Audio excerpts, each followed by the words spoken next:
உலர்த்தியல் இட்லி, தோசை, சாதத்துக்கு அட்டகாசமான சுவையில் எல்லாருக்கும் ரொம்ப பிடிச்ச மாதிரி அருமையா இருக்கும். குழந்தைங்களே விரும்பி ரசித்து சுவைத்து சாப்பிட்டாங்கன்னா பாத்துக்கங்க. சப்ஸ்கிரைப் பண்ணாதவங்க சப்ஸ்கிரைப் பண்ணிட்டு வீடியோவை ஸ்கிப் பண்ணாம முழுசா பாருங்க. வீடியோக்குள்ள போகலாம் வாங்க. ஆரோக்கிய உணவும் அற்புத வாழ்வும். இதுக்கு ஒரு எண்ணெய் சட்டில 1 டேபிள் ஸ்பூன் ஆயில் விட்டு ஹீட் ஆனதும் 1/4 ஸ்பூன் வெந்தயம், 1/4 ஸ்பூன் ஜீரகம், 1/4 ஸ்பூன் மிளகு, அரை மூடி தேங்காய் துருவல், 1/4 ஸ்பூன் முழு மல்லி இவ்வளவும் போட்டு நல்லா வதக்கி விட்டுறலாம். இது நல்லா வதங்கினதும் ஆற வச்சிடலாம். அடுத்ததா ஒரு பவுல்ல சின்ன நெல்லிக்காய் அளவு புளி போட்டு கொஞ்சமா தண்ணி ஊற்றி ஊற வச்சிடலாம். இப்போ தேங்காய் மசாலா ஆறிடுச்சு. இதை மிக்சி ஜாரில் போட்டு கொஞ்சமா தண்ணி ஊற்றி நைஸாக அரைச்சி எடுத்துடலாம். அதே எண்ணெய் சட்டியில் 2 டேபிள் ஸ்பூன் ஆயில் விட்டு அது ஹீட் ஆனதும் 1/4 ஸ்பூன் கடுகு, 1/4 ஸ்பூன் ஜீரகம், 1/4 ஸ்பூன் வெந்தயம் இது பொரிஞ்சதும் 1 இனுக்கு கருவேப்பிலை, 2 காஞ்ச மிளகாய் போட்டு பொரிச்சிடலாம்.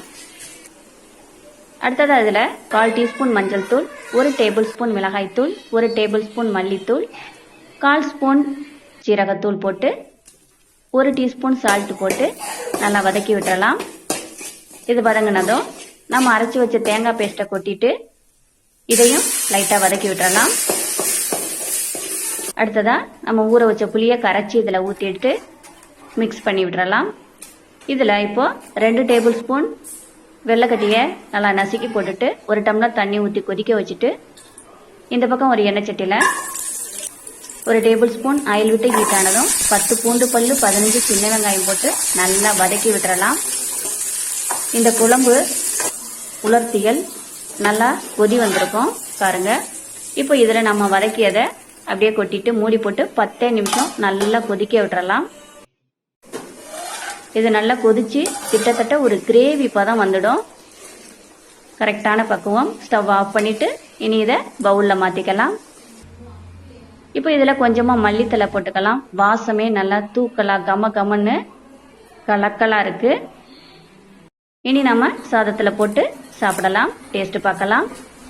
பார்க்கறதுக்கு இது மருந்து குழம்பு மாதிரி இருந்தாலும் இதோட டேஸ்ட் வேற லெவலாக இருக்குது.